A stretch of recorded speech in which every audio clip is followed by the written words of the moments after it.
All right, ladies and gentlemen, here we are in game number 1 between these two players. Before we get started with that, I do want to give a huge thank you to Bunny Lois. Thank you so much for the 5-month resub. I know I missed you a little bit earlier on, but finally got you. Big shout out to the mod team as well for giving me notifications about those. But here we are. We're going to be hopping into this PvP as we spawn down here at the bottom right-hand corner of the map. The blue Protoss player from Flipside Tactics. Give it up for Bales.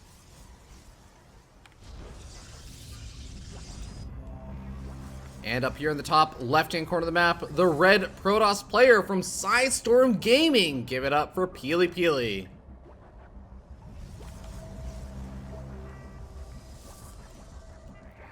Alright, do forgive me as I finally finish chewing the single bite of my food that I got to eat. Pretty much the only food I've eaten today. And I was caught a little bit off guard because, in case you guys missed it, at the very beginning of the stream, we did kind of a happy birthday sing-along with the Base Trade crew for Olivia, it's her birthday today. So, because of that, I didn't get enough time to eat before the stream. So I just sort of haven't eaten today. That's going to be fun. But anyways, we got a PvP. These two players have got a sick rivalry that stretches back for quite a bit of time. Back when Bales, I think, was starting to get a little bit more well-known. He was known as, like, Solid Bales. Not just because he was on the clan Solid, because he was actually a solid player, and still is. But the thing is, Peely Peely used to do this kind of cheeky thing where he would take games off of Bales all the time, doing really, really weird, wonky things. Things like, on this map, he would... obviously, Frozen Temple wasn't in the map pool way back then. We're talking about like early Heart of the Swarm or like middle of Heart of the Swarm. But on a map like this, you would plant down a pylon right here, those Stargate, Stargate, Stargate, rally in Void Rays, and just come in to Bales' base with like 10 Void Rays out of nowhere, completely catching him off guard and taking games. But ever since then, they've always had one of those kind of back and forths where Bales had a period of domination over Peely Peely, and then vice versa. And now they're pretty even, I would say. They got a pretty healthy rivalry going. Peely Peely, I would say, especially, is the player that has been doing the best lately of the two. He has been more consistently doing quite well. But Bales is one of those players that I always hate saying this because I'm a huge Bales fan. I always want him to do well. But he's not very consistent a lot of the time. He's that player that you always say, like, which Bales is going to show up? Is it the Bales that can take out, you know, Korean players and some of the top players in North America, go head-to-head or toe-to-toe with, like, Puck or even maybe, like, a Neve or something? Or is it going to be the Bales that loses to a player that you don't think you should be losing to? Well... for now, we do have slight deviations in the build order. We have a Twilight Council coming down for Bales, and a Robotic Facility coming up for Peely Peely. And Peely Peely also opened up with the one gateway, which is really, really unordinary. It's very, very, it's very uncommon, I would say, these days in PvP to see, just because I end up seeing 2 gateway openings constantly. You're always ready to try and deal with your opponent opening up with double Adepts, but we didn't have Adepts opening up from Bales. We had Stalkers, so... I think it's an identification from Peely Peely, saying, I know Bales, I know that he's not going to open up with the Adepts. He tends to open up with the Stalkers maybe a little bit more often. So he says, I can play a little bit greedier. I can get up my expansion and get up my tech a little bit faster. Bales is going to be getting up his Blink pretty quickly, though. And that's one of the reasons why he does seem to favor making some of those Stalkers right now.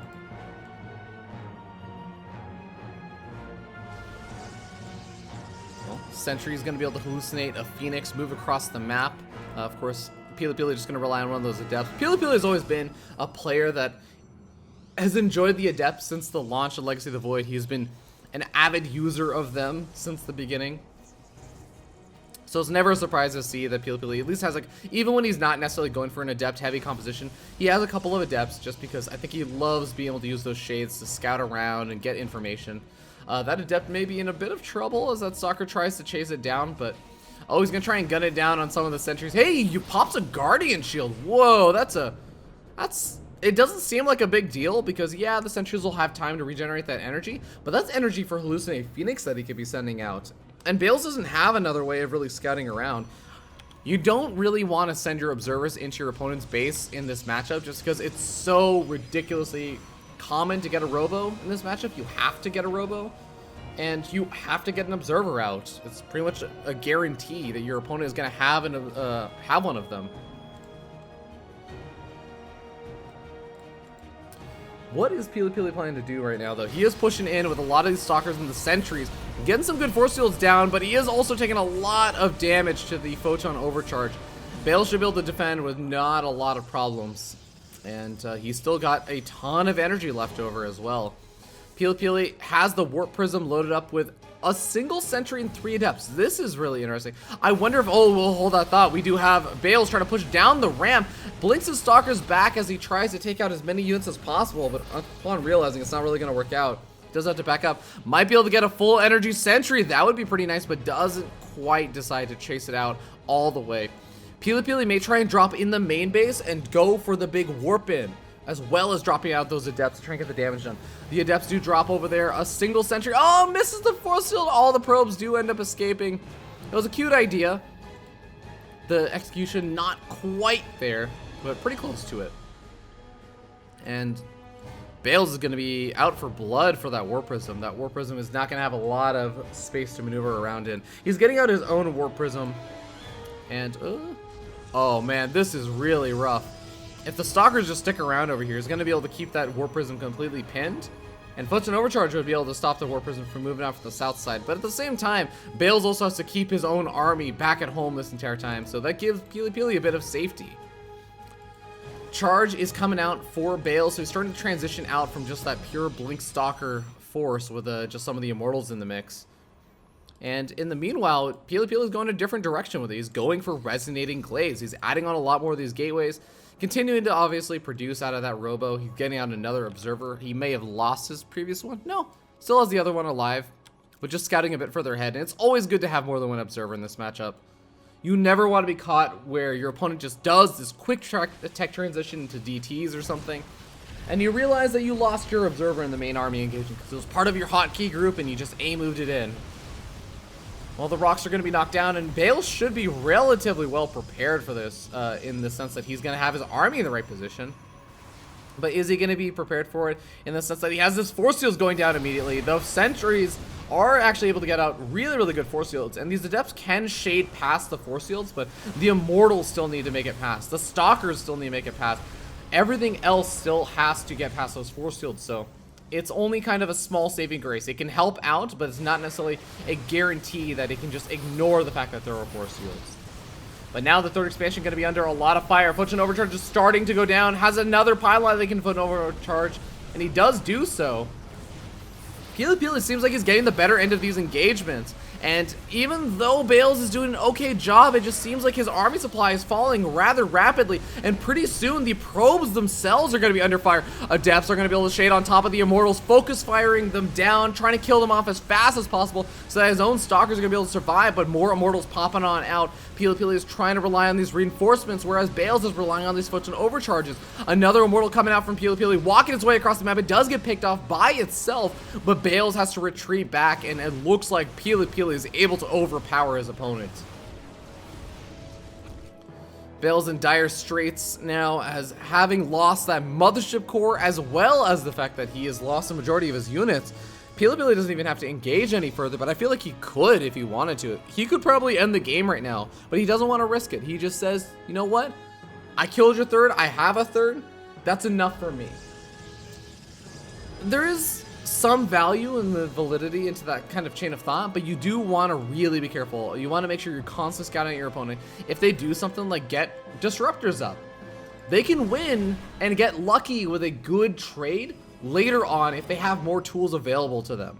If disruptors get one big hit off on a giant adept clump, suddenly it doesn't matter that you lost your third expansion, your opponent just has a bigger army than you all of a sudden, and that's what you have to worry about. So I like the fact that, yeah, Pili Pili backs up for a little bit, just kind of regroups, and then pushes out across the map. So not really giving Bales too much time to make any kind of big tech transitions or big playmaker plays happen.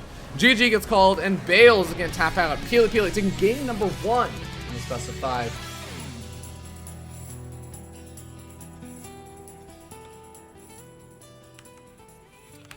Okay, so that's game number 1. We still have at least 2 more games. This is a best of 5. Oop, that's the wrong score. It's not 1-2-0, it's 1-0. 1-0 in favor of Pili Pili. Now, the winner of this is going to go on to face off versus Huck. I'm trying to take a look to see what the status is of Kelazur. Kelazur's still just been in a custom game this whole time, so.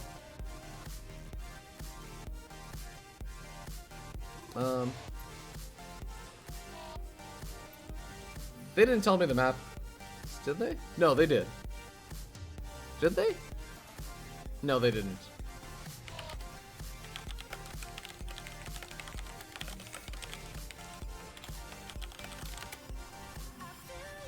Okay, so we're gonna get the map order from them and everything, so that we can make the maps on the wonderful WCS mod and everything. But we are going to be hopping to a short little break, ladies and gentlemen. Thank you all so much for your patience. I know it's been a fairly long day with a lot of random downtime and everything, but we are going to go to a short break. So we'll be back in just a little bit as I think the players are figuring out the map stuff. Alright, ladies and gentlemen, here we are in game number 2 for this best of 5 in the losers round of 3. Winner moves on to the qualifying match of Face Off versus Huck. And up here in the top left-hand corner of the map, we have the blue Protoss player from Flipside Tactics. Give it up for Bales. His opponent spun down here in the bottom right-hand corner of the map. We have the red Protoss player from Psystorm Gaming. It's Pili Pili. This time opting to open up with the double gateway opening. Not taking any chances. Bales does the same. And it looks like Bales, yeah, he really does seem to prefer going for the Stalker openings. I mean, my sample size right now is 2 games, but of the 2 games we've seen so far, he likes to go for the Stalker openings. Pili Pili likes to go for those Adept openings. And there is a bit of a mix-in. Pili Pili, I know, has been known to go for both of the different openings. But I am very interested to see where this game is going to go, because this is one of those weird maps that I would love to see things like a gold expansion or something being taken on, and then you go into like a big Adept push or something weird like that. Protoss generally are the race that have traditionally relied on like that gas income. But I feel like Adepts have sort of changed that. There are more possibilities for going into the mid game off of more of a Adept heavy composition. But I don't know if that's actually going to happen. There could still be just a natural expansion ticket at that gold. I wonder if that would that be that much worse to defend? I guess it would. Just because there'd be the fear that your opponent's Immortals would take out the rocks, or there'd be Force Shields even just coming down. Forget the rocks, just the Force Shields alone would cause all kinds of problems. But alright, we do have Stalkers finding the Adepts. Adepts trying to shade away, and they should be able to make their way into the main base in just a second. No, they cancel! Very, very interesting. I wonder what they saw. I guess they saw 2 more Stalkers in the main base as well, the Mothership Core. So take your chances with 2 Stalkers out on the map over 2 Stalkers and a Mothership Core that can photo an overcharge. 1 Adept does escape, but the advantage of going for the double Adept opening is that you get additional scouting information. Whereas if you go for the double Stalker opening, you don't necessarily get a lot of vision of what your opponent is up to, what they're following things up with tech-wise. But you still do get to pick off your opponent's Adepts, and you're going to be able to have better defenses versus an Oracle. And I think Stargate openings are pretty common also after the after an Adept opening. Pili Pili, though, just going to be throwing down additional gateways, getting up his Robo, and foregoing the Twilight Council. I wonder if he's going to take this into the direction that I've sometimes seen him take it. Some Protoss players like to go for this, where you get out the Warp Prism, and yeah, you just use Adepts and the Warp Prism, and you try and use that almost as a substitution when you're facing off versus Blink Stalkers. So you go for that and try to use the Warp Prism to blink around your Adepts versus Blink Stalkers, and oftentimes the Adepts can end up winning out over there just because they're a little bit more cost effective. Well, we do end up having Immortal popping on out for Bales, so he shouldn't be in too bad of a position. I think this is going to be not exactly a super heavy pressure from Pili Pili. This is I'm going to poke at the front. I'm going to try and pick off any spare units that I can find, but I'm only sitting on 4 Warp Gates. I am not heavily committed into this. Now, Bales may be able to commit him into it just through some good Force Fields, trapping in a lot of the units.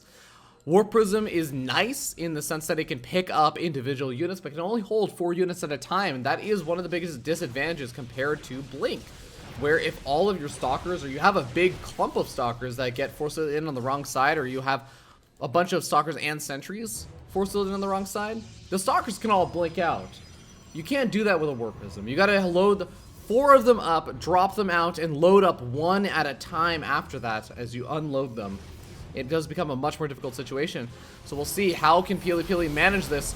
Gets some force fields and traps in 2 stalkers, but the Photon Overcharge also gets forced out. There's a lot of Photon Overcharge energy available right now. Peely Peely going for the proxy gateway, so now he is starting to commit to this pretty heavily. He does not have the 3rd and 4th gas geyser, which is a pretty big deal. You can see that Bales only has 1 guy on that, but it's still going to be enough that he can at least get up some transitionary tech and get out of additional immortals as well. And Peely Peely is not taking the best trades over here. Finally just kill off a sentry in exchange for 1 of his own. But he really does need to have a much better engagement than the ones he's getting right now. He finally has another one of his immortals, I should say, or just the first immortal, coming into the engagement. And here we go. Nice force field from Bales. Very, very good job of keeping out a lot of the units while not really getting a lot of his own locked out. Bales getting supply blocked is going to be a bit painful, but he has 4 more pylons in the way, and most of them are in the natural, or sorry, in the main base. Has 1 or 2 going behind the mineral line, the natural expansion, so wants to be careful, but I think that Bales has more than enough. Yeah, he realized that he's just going to blink forward. He should be able to take out a majority of these units, too. He has not only blink, but he also has the sentry, or sorry, the Warp Prism to pick up any sentries, pick up the immortals. Peely Peely should not be able to escape out of this game with most of these units intact, because these stalkers should be able to just focus fire them down. He goes after the immortal, and yeah, he's gonna end up losing some of these stalkers, but guess what? Peely Peely does not have blink on his stalkers. Oh, did Bales lose track of the stalkers? Okay, well, he sees them now. I guess he's just gunning it across the map because he says, well, let's just end it now. GG gets called, as I think that it was, let me just double check that. Was that an Oracle? No, that was the Warp Prism. The Warp Prism gets taken out and causes the tap out. As well done by Peely Peely. Or sorry, well done by Bales. Even if the series 1-1, the 1-1 curse continues on. Okay, so the next map, I got told earlier, is going to be... Where is it? Where is it? Where is it? Frozen Temple. Alright, Frozen Temple it is.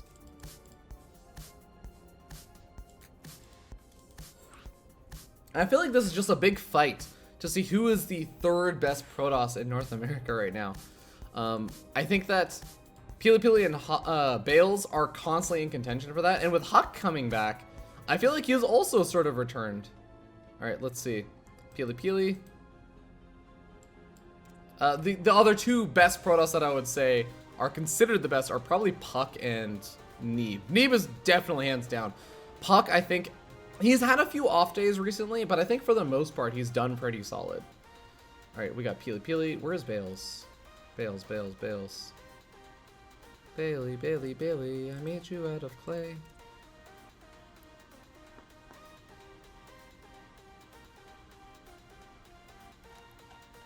Alright, who else?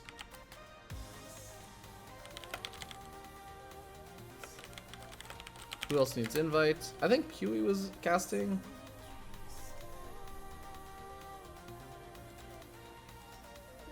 Alright, we got Huey, we got Take TV. And...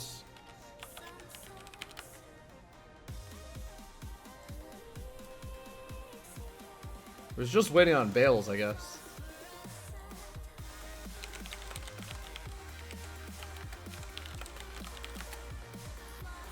Okay. Bales, I've invited you like 4 times, man. You need to accept.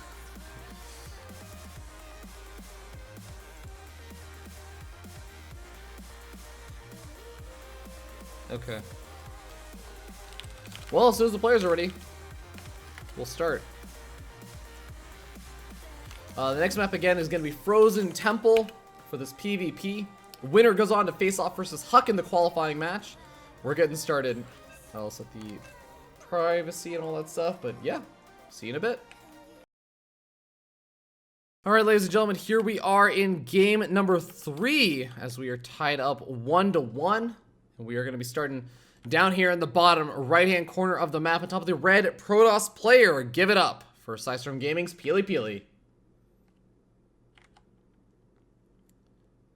And his opponent spawning up here in the top right-hand corner of the map. We have the teal Protoss player representing Team Flipside Tactics. Give it up for Bales.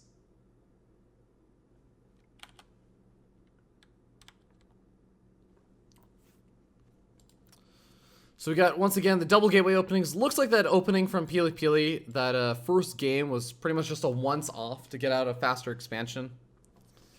And considering that was the game he won, I guess it kind of works out, but I don't know if that's the reason why he won by any means.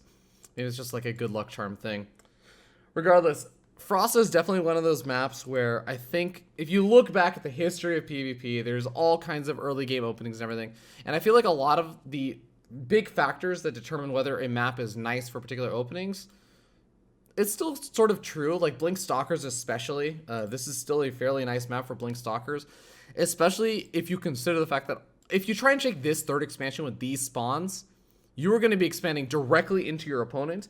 If you try and take this third expansion, then there's actually a pretty good potential for Blink Stalker harassment. And not only that, but there's a lot of area where your Stalkers can move in around over here, blink up in the main base before there's a third expansion thrown down, pop in, maybe snipe off a pylon, a gateway. If you're really lucky, you'll snipe off like a robo or something, and pop back out. So there's nice opportunities for that, but it's also, I would say, one of the things I'm sort of surprised we haven't seen just yet. Oh, Peely Peely, you're being so sneaky. Being very sneaky with that probe. How did he get that probe in there? I guess the pylon should have seen it, right? Or at least a probe that was building the pylon. Well, he's going to be hiding and just saying, like, I'm just trying to enjoy my birthday cake in the corner, man. Just leave me alone. He's going to be moving in just a tad bit too early, I think, though, because he's not quite going to find out what tech is going down. And that's a bit unfortunate. Although, the Stalkers are going to be too far out on the other side of the map right now to really do a whole lot about it. Stalkers are pretty much just looking around for the Adept opening that could be happening right now. And Peely Peely has his own Stalkers around. He says, okay, I know that you didn't make any Adepts because I see your Stalkers. Oh, going for the pylon block too. Just trying to be annoying. He actually delays his own Nexus for a little bit. But either way, still gets down that. Oh, whoa, Mother Shakor. Yeah, that was the wrong color, Mother Shakor, to be here. Trying to get a scat out. Bale's not really able to see a whole lot. I think he saw the... Oh, did he see the gateways? I guess he saw the gateways. But there's not a lot else that was thrown down for Peely Peely. And he still hasn't thrown down any form of additional tech. There's the robotic facility finally coming down. Oh, both these players definitely held on to that for a while.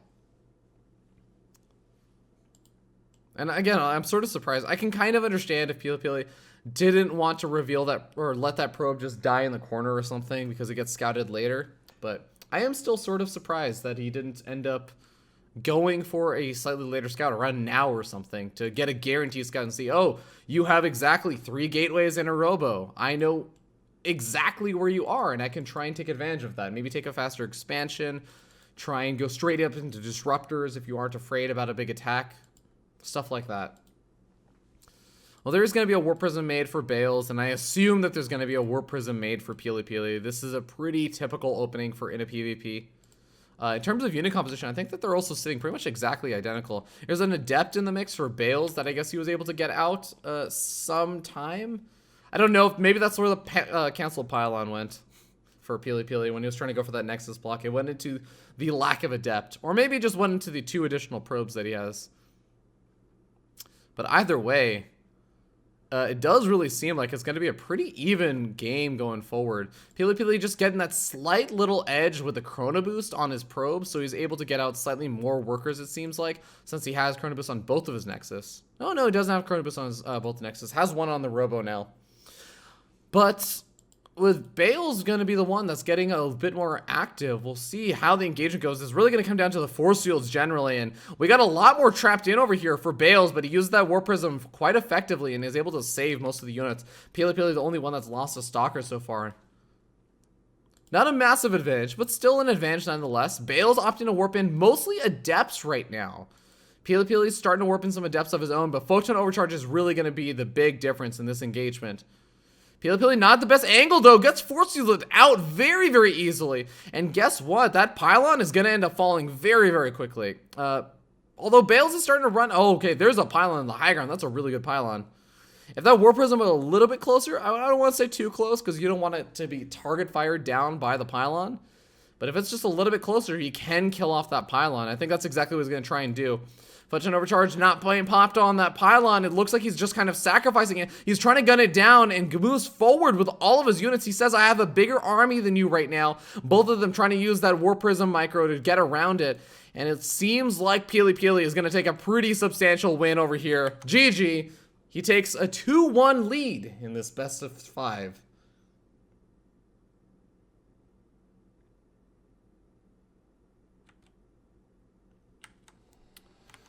So with a 2-1 lead, Pili Pili now needs only one more game to move on to playoff versus Huck, who I assume is probably watching in the chat. Hi, Huck. Hi, Chris. Good to have you back in StarCraft, man. Okay, Pili Pili is asking for a 1-minute break, so I guess this is a good place to take a bit of a commercial break. Bale still has an opportunity to try and bring this back, but he's got to win 2 games in a row. I also want to note, though, that because this is the round before the qualifying match, it's not only important so that you can get a chance to go to the qualifying match, but the loser of the 2 losers of the qualifying match between Puck and Kelazur and Huck and whoever ends up advancing on from this one, those 2 losers, I believe, will be playing against each other in a best of 5. Oh, God. Sorry about that. They'll be playing against each other in a best of 5 to determine who is going to go in that 5th spot. Because I think the top 4, that's going to be decided by just whoever makes it to that, wins the next round. But there's still going to be a 5th spot available. So anyways, ladies and gentlemen, we're going to have to a short little break. We'll see you guys in a bit. Alright, ladies and gentlemen, I do apologize for not having game sounds on in that last game, but we have them now, and we are going to be hopping into it. Spawning up here at the top left-hand corner of the map, we have the blue Protoss player from Psystorm Gaming. Give it up for Pili Pili, currently sitting up 2-1 in this best of 5. And his opponent spawning down here at the bottom right-hand corner of the map, we have the red Protoss player from Flipside Tactics. Give it up for Bales.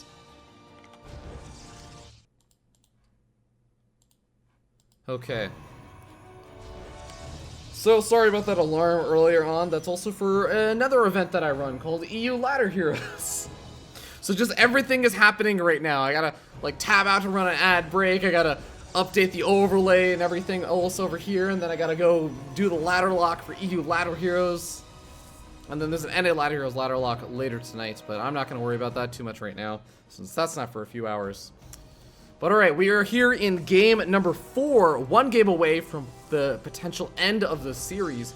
Pili Pili very, very close to being able to take it, and a lot of these games have really just come down to those big attacks that one of the players decides to do, and just how it goes, the engagement. It oftentimes can end up being very, very close, and it usually will end up coming down to the force fields, or who has better Warp Prism micro, and I think that's one of the coolest things about the state of PvP right now, is that so often it comes down to micro rather than build orders. And I think that's one of the things that a lot of people used to dislike about old school PvP, is that oftentimes there'd be like these complaints of, oh man, you know, it's like a coin flip matchup, blah, blah, blah. And I never really felt that way, but I can definitely appreciate and say, like, right now, the reasons why they probably felt that way, not really the case anymore.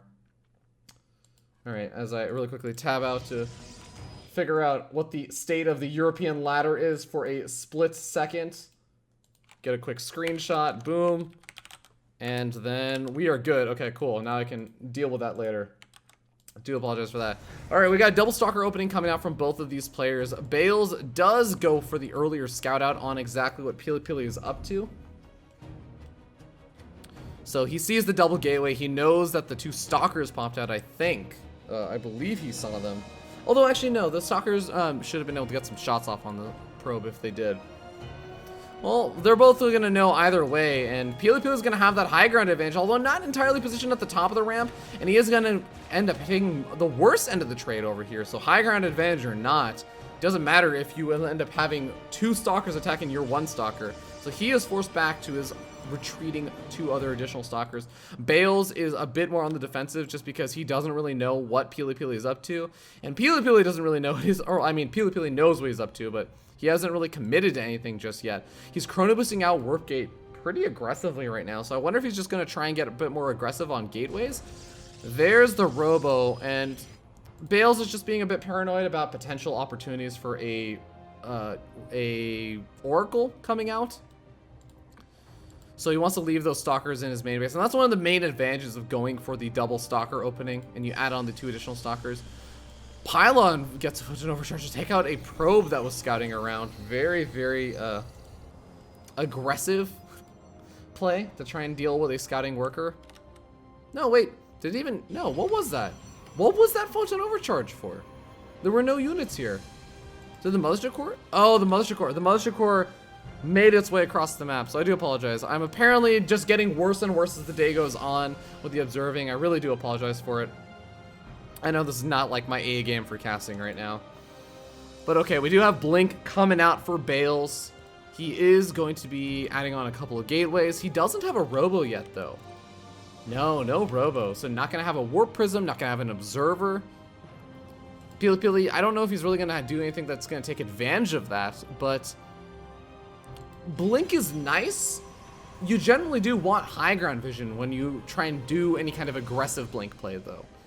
The high ground vision, especially just because it's not just for blinking up into the main base, it's also for when you're engaging at this ramp area, you want to make sure you can see your opponent. You don't want to have to constantly keep a stalker at the front line in order to maintain vision and attack your opponent. Big shout out to Mentat Peter. Thank you so much for the 10-month resub. Very much appreciated. Hallucinate Phoenix is going to come in over here for Pili Pili, scout out the Twilight Council, researching. Is also going to scout out the fact that the robotics facility is only just now getting started. So I wonder if there's anything Pili Pili is going to do with that information. Maybe throw down a fast robotics bay or something along those lines, go up to fast disruptors, but it seems like no, he's just going to add on his own Twilight Council and say, you got your Twilight Council first and I got my Robo first. And now we're going to basically swap places. We'll play catch up with each other.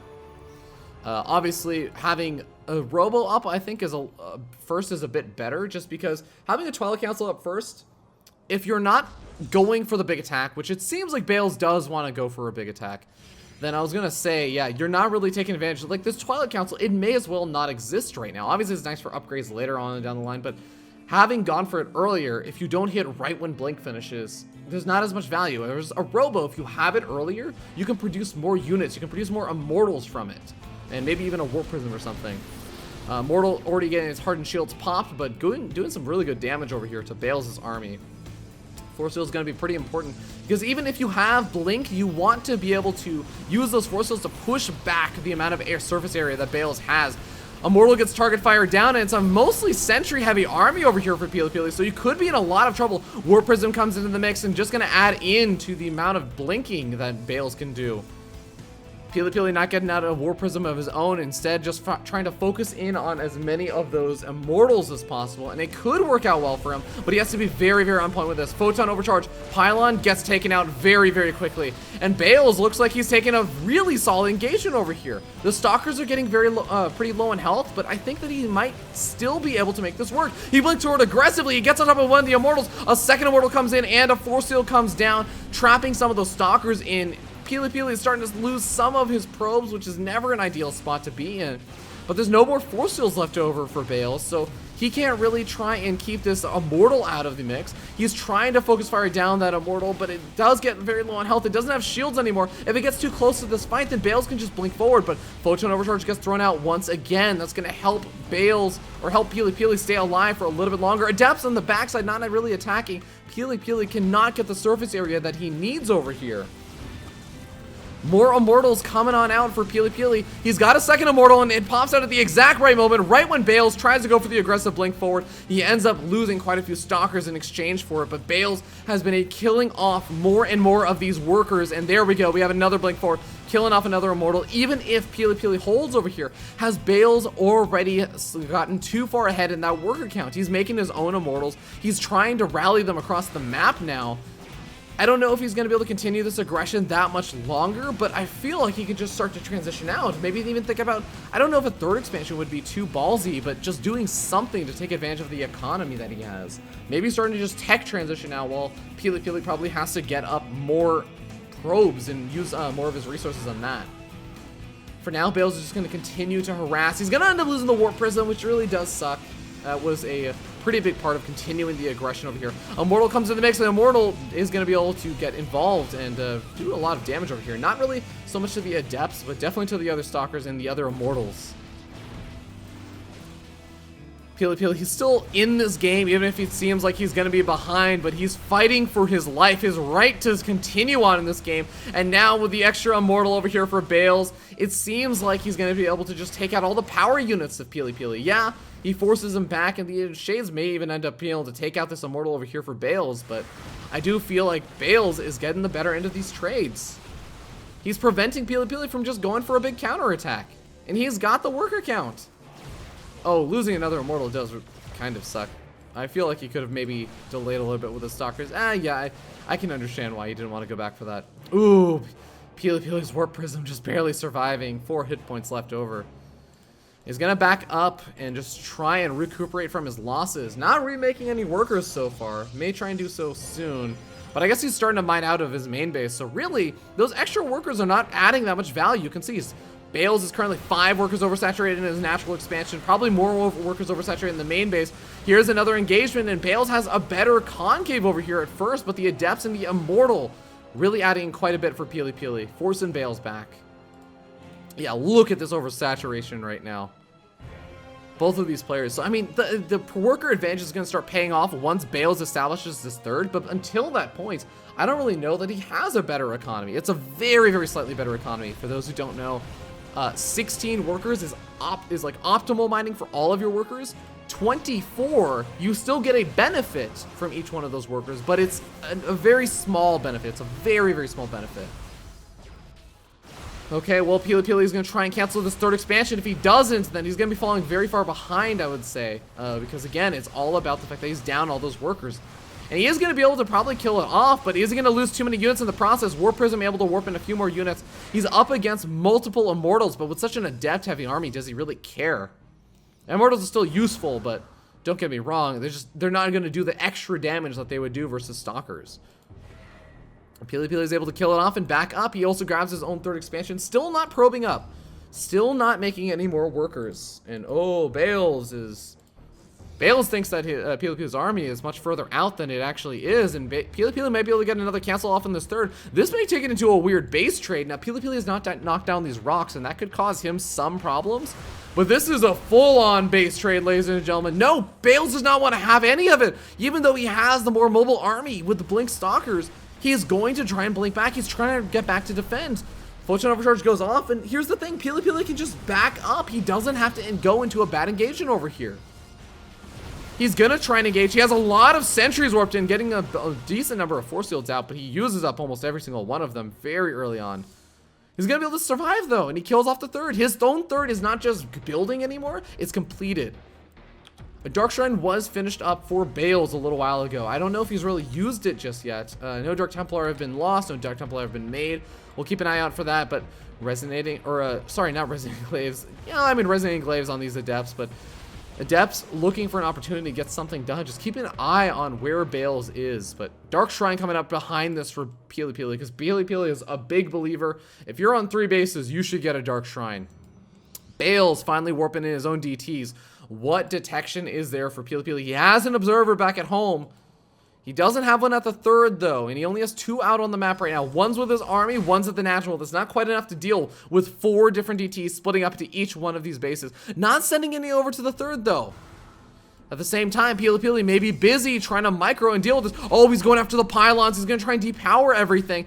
Try and cut off any of the reinforcements. Not even really worrying about too much about the workers. Legend Overcharge goes off, but I mean, looks like, where is the observer? Where is the observer? Well, at the same time, it looks like Pili Pili is busy with the main engagement. He shades all of the Adepts on top of the army. He's not focused firing down the Immortals as far as I can tell. It is a huge, huge cluster of units right now. But I think with all the Photon Overcharges, Bales is getting the much better end of this. Not only killing off all the workers on the other side of the map, but also killing off the army. Bales This is gonna tie up the series 2-2, bringing it to the ace match. The DT's still going unscouted, and I mean, a desperate observer trying to come out right now for Pili Pili, but where is that observer? I know he had another observer. There's one, the second one was in the natural expansion, but he's still chasing down these DTs. It's just been a floundering defense against the DTs because he is doing it at the exact same time as the engagement. It was a really well executed thing from Bales. He did it the moment that Pili Pili was actually moving in. And I'm not sure if that was intentional or if it just happened to work out that way, but I really do think that's the reason why Pili Pili struggled so much to deal with this observer, like getting his observers in the right place. GG gets called. We're hopping to the ace match, ladies and gentlemen.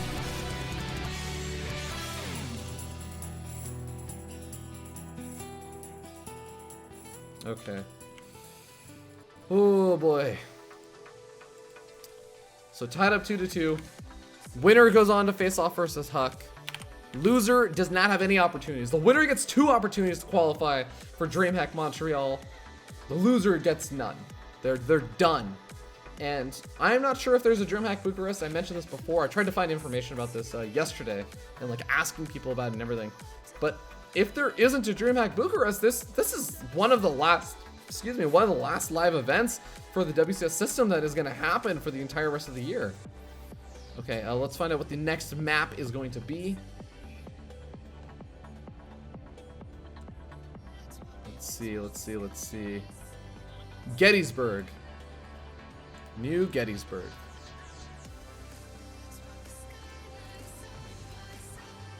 And I'm sure Huck is very, very patiently waiting.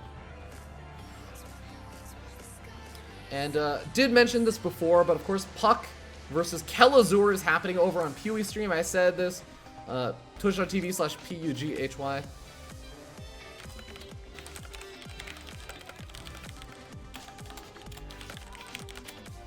Okay.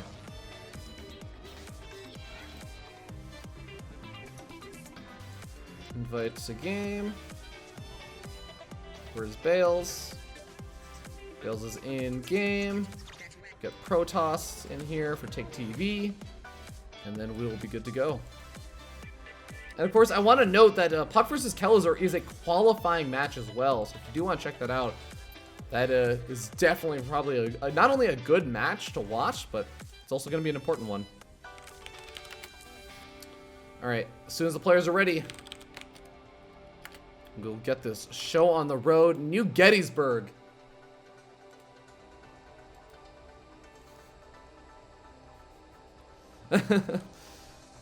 Alright, Pili Pili yelling, race! Bales race! Fear Dragon's an idiot and he'll start the game before you actually have all the settings properly set. GLHF is called and we're getting the game started. New Gettysburg for our ace match against these two guys. Ladies and gentlemen, I think that this is going to be a pretty awesome matchup and I cannot wait to find out who is going to end up advancing on to face off versus Huck in that qualifying match. Pili Pili definitely wants an opportunity. He really, really wants an opportunity to make it to a big live event because you have to remember his luck with the Shanghai passports. He qualified for WCS or IEM Shanghai, but he wasn't able to go for it purely because he could not get the passport to go there. And that really sucks, but you know what? This is one of his big opportunities. Bales always been looking for that big, I guess, opportunity to show that he is able to perform on the big stages. But here we go. Ladies and gentlemen, we're hopping into it. Spawning down here in the bottom left-hand corner of the map on top of the red Protoss player from Psystorm Gaming. Give it up for Pili Pili. And his opponent spawning in down here in the bottom right-hand corner of the map, we have the blue Protoss player from Flipside Tactics. Give it up for Bales.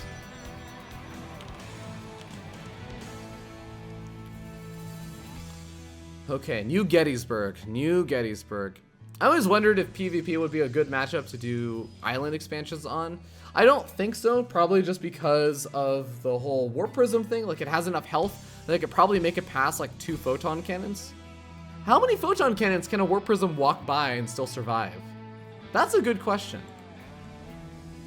Because if it's 2 photon cannons, I feel like that's pretty reasonable. You throw down 2 photon cannons and you defend an expansion entirely from all forms of aggression that you'll likely see. That's pretty good. Although you do have to make sure that you focus fire down the Warp Prism. Regardless, though, I don't think that we'll be seeing any island expansions. That's just me kind of talking about things I would love to see Protoss players trying out.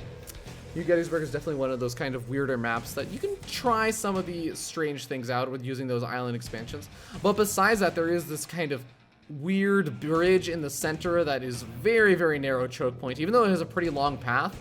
If you have any engagements over here, if both players are moving out at the same time along this narrow bridge, you could be in for a world of trouble. And because of that, most players tend to take this toward a more macro-oriented game. And if you're going to move out, you're going to move up along this top north-hand side because you do not want to let your army get caught in that very, very narrow choke. For now, both these players open up with the double stalker opening once again. So both these players really do want to be able to deal with Oracle openings. This is not a bad map for Oracles either, since it's not exactly what I would call close by air distances, but it is relatively close. And we have Bales once again going for that Mothership Core Scout. Mothership Core, Bales, are you going to realize there's an air blocker? Yes, you do. He's going to move around. So proud of him. So proud of when players remember that the air blockers are going to be causing problems for their units and they actually move around them. Okay, well, we do have a faster Nexus coming up for Pili Pili. He's going to be up against, I guess, the more faster sentries coming out from Bales. So Bales is not just making 4 stalkers and going for the expansion like you'd normally see. He is adding on double sentries and then going for the Nexus. And this is kind of nice in the sense that the sentries come out early enough now that they're going to have quite a bit of energy. It looks like the Mothership Core moved in over there, saw pretty much everything they needed to. They saw the Robo, they saw the double gateways, and they saw that there were 2 stalkers over there. Or I suppose probably now 2 stalkers and 2 sentries. Pili Pili has his own sentries out, that's true. So it is a fairly even game, just those 2 extra stalkers out for Bales. Twilight Council also coming out for Bales, and he's going to be foregoing the Robotic Facility for a little bit. It's not very often, but it occasionally happens that a Protoss player will completely skip the Robo and just go for an all-out blink attack. And that could happen just because of the circumstances of Bales saying, well, I know my opponent didn't throw down a Twilight Council. I know that I only saw a Robotic Facility, so I don't have to worry about getting an observer out really quickly for DTs or something. So he is okay with delaying that Robo for a little bit longer. The question is he going to actually delay it for an extraordinary amount of time? Bales is normally one of the players that I would say is like a macro player, but you guys have been watching these games alongside me. You know that... Lucine Oracle, very cute. No, I'm sorry, Pili Pili. He already knows exactly what you're going for. But Bales is definitely one of those players I would normally say, like other matchups, he loves playing out those macro-oriented games. But these are the games, like PvP is one of those matchups where you can afford to try and see even a macro-oriented player try and go into the big, aggressive, micro-oriented attacks.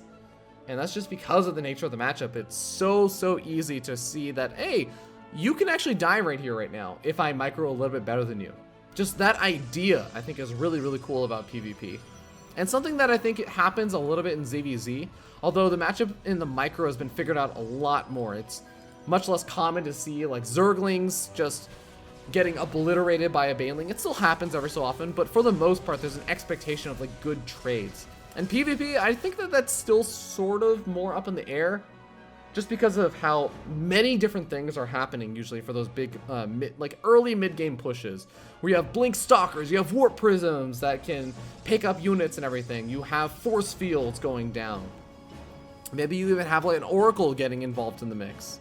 Adept Shades going off and making sure that you target fire down your opponent's Immortals with Hardened Shields. Sometimes you disable Hardened Shields so that you can make sure you don't just get set off by a single Stalker shot that just ignores you after that. There's a lot of micro potential in this matchup. Now, it seems like Bales is finally getting at the Robo after everything has been said and done. But he's going to have an opportunity to get some damage done with these Stalkers. Pili Pili has a big enough army that it can take on these Stalkers, but Bales can still get some damage done, take out a pylon here and there. He just has to be very good about the micro. Takes out a pylon, yeah, immediately blinks out. He doesn't take really any major damage on any of the Stalkers. and he can continue to maneuver around. Got a lot of gateways coming out for Peely Peely, just trying to play a bit of catch up and getting out Resonating Glaives as well. So he really does want to go into a similar composition to how he did in some of the previous games. But oh man, a lot of these probes that were trying to transfer over to that third do get picked off. Stalkers can blink out and try and move out along this this narrow corridor. And Peely Peely, despite going for the Resonating Glaives, doesn't actually have that many adepts. Ooh, I guess a Force Field wouldn't have made a huge difference over there, but it definitely would have been nice. Throwing out a Force Field, forcing the blink out a little bit earlier. Maybe catching a Stalker, so. Alright, well, Bale's behind this and is also Peely Peely have established their third expansions, are going to be getting up that additional form of tech. I like that Bales is getting up the +1 weapons. It's something that I think for a while when it was just Disruptor versus Disruptor wars in the matchup, a lot of Pros players stopped going for the +1 weapons, but I think it's become a lot more important since we don't end up seeing it go to Disruptor versus Disruptor nearly as often as it used to, at least.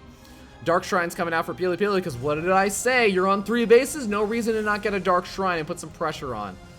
I mean, you saw how much damage that Dark Templar, or that Dark Shrine did last game to Peely Peely, thanks to Bales' Dark Shrine. Hallucinating Phoenix gets a scout out on the army composition. They're just going to be keeping an eye on each other, making sure that they know what's going on, but Resonating Glaives is finally coming out for Bales as he realizes, yeah, Adepts are nice to add in later on. They tank a lot of damage. They soak up shots from the Immortals. That's a really big thing. Peely Peely, he's moving across the map. He does have a Warp Prism, but where is it? It's just being rallied right now. We're sitting at 4 Immortals for Peely Peely to the 2 right now of Bales. Bales is not making any more Immortals either, but he's got a lot of Stalkers with Blink. And he still has a lot of defensive capabilities, especially with the Photon Overcharge. Although this Photon Overcharge is going to be taken out very, very quickly. Beautiful Force Fields over there from Peely Peely. Going to lock out a majority of the army. Needs to keep his Observer alive. He does keep it alive. I think he takes out his opponent's Observer. Bales may have lost his Observer, and that could be a problem for considering that the Dark Shrine is done, and there's even a Warp Prism over here. Another Observer is being made by Bales, so he immediately identifies the problem. He's also getting up his own Dark Shrine, and Resonating Glaives is going to be finishing up pretty soon for him as well. Bales is caught between a rock and a hard place. He's trying to warp it. I like this. Warping in units in the natural expansion, identifying that he is going to have a hard time moving down one of these locations, but it costs a lot of Force Fields to continue to keep that army out. So if he makes it hard enough with Photon Overcharge and enough units at the natural for Peely Peely to realistically move up into the natural, then suddenly he can do something over there. Oh, whoa, whoa, we got a lot of these probes dying over here. The DT is actually warping over into the natural expansion in the main base and doing a ton of damage. And at the same time, Peely Peely just sits over here and says, you can't move your army over here to defend it. You got to deal with it with whatever units you've got. You got to waste your warpins in your main base right now. And Peely Peely is just continuously force fielding this army out. Keeps his Observer alive once again. Gonna be able to cancel +2 weapons pretty soon. And it looks like Observer, as well as a couple of these Stalkers and the Adepts, do finally manage to clean up a good chunk of things. But 14 workers going down. Now, Bales is not too far behind in the worker count. Still only sitting on 53 to the 57. But not a lot of those workers are inside the main base. I guess he does have enough to at least fully saturate everything. A couple of Adepts trying to focus fire down. A few more workers. Up to 5. Damn. That's actually not too bad for, I think it was 2-3 Adepts.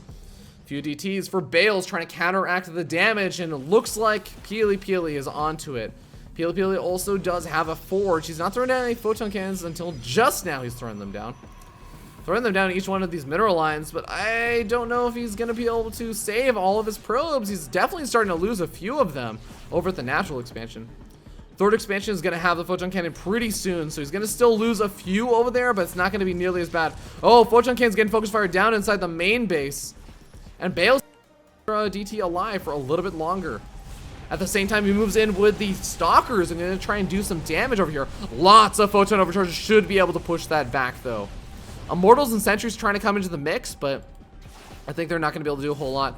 The main thing is that Peely Peely is not mining off of that main base. He's losing pylons. He's getting supply blocked. Getting supply blocked is probably the most devastating part about all this. Losing some of the workers, yeah. I mean, you're 8 workers behind. That kind of sucks, but it's not the worst thing in the world. It's not the end of the world. Getting supply blocks, having all of your warp gates depowered, this is a massive deal. This is going to allow Bales to get closer to the max out point way, way faster. It also allows them to do things like, hey, I got up my robotics bay. I can start making disruptors. I know my opponent's not making disruptors. I depowered all of his gateways and got rid of all of his pylons. He has to remake all of them before he can even start to make anything out of that robo. Pili still does have an army lead, though, despite the fact that Bales is going up for that kind of tech advantage in the disruptors. He's also getting up a second robo. Warp Prism does get taken out. Pili able to find it once again. Fourth expansion was also taken for Bales behind all of that aggression with the DTs and the Stalkers. Pili not doing the same thing. He was a bit busy during that, you know, trying to make sure he didn't lose the game. But he is potentially going to be able to just shade on in over here and do a lot of damage. He has so many adepts that I really do feel like he can potentially do something like that, and that will also be a nice way to avoid most of the disruptor shots, because the disruptors don't want to fire off shots if the adepts are on top of their own army. Oh, Pili just saying, well, you know what, you're over your third, that's okay, I'm okay with that. He's just gonna move it in the natural. Does have to be a little bit careful. He needs to make sure that he doesn't eat a disruptor shot right now. Disruptor shot does go off on top of almost everything, but he focus fires it down. Really good save over there from Pili. Almost could have ended up giving up the game away by losing all those adepts, but is able to focus fire it down. Couple of DTs being warped in. There are observers inside of Pili's army, and it's a very, very big army. 30 supply up right now, and he's not taking the best of engagements. This concave is definitely favoring Bales, and Pili is only fighting with a small portion of his army, but he's inside the natural expansion. He's taking out the pylons powering the gateways. He's taking out workers. He's not fighting at the best angle, though. He really does need to back up to the high ground. I don't think he should be fighting like this. Most of these Immortals are not even getting involved in the fight. He is going to have some more reinforcing adepts coming in. The Warp Prism is over there, but look at all these idle adepts. If they were involved in this fight, it would be a lot more one-sided, but I think Pili still may just have enough. The adepts are a little bit too much, even with the +2 weapons, even with the concave, even with the DTs apparently coming in. I think that Pili is going to be able to clean house. I think that he's going to be able to take out Bales and move on to the qualifying match versus Huck in yet another PvP for DreamHack Montreal. Pili is just doing that good old push on forward for the win, taking out all the warp gates. There's no way. I mean, he keeps his observers alive too. There's not even a hope for a DT. Just massive warp in, taking out all these adepts and the Immortals. GG. Well played to Pili. Keeps his hopes alive of attending WCS Premier event this year. So, ladies and gentlemen, that is that for that series. We're now moving on to our last series available for the day. It's going to be between, again, Huck and Pili.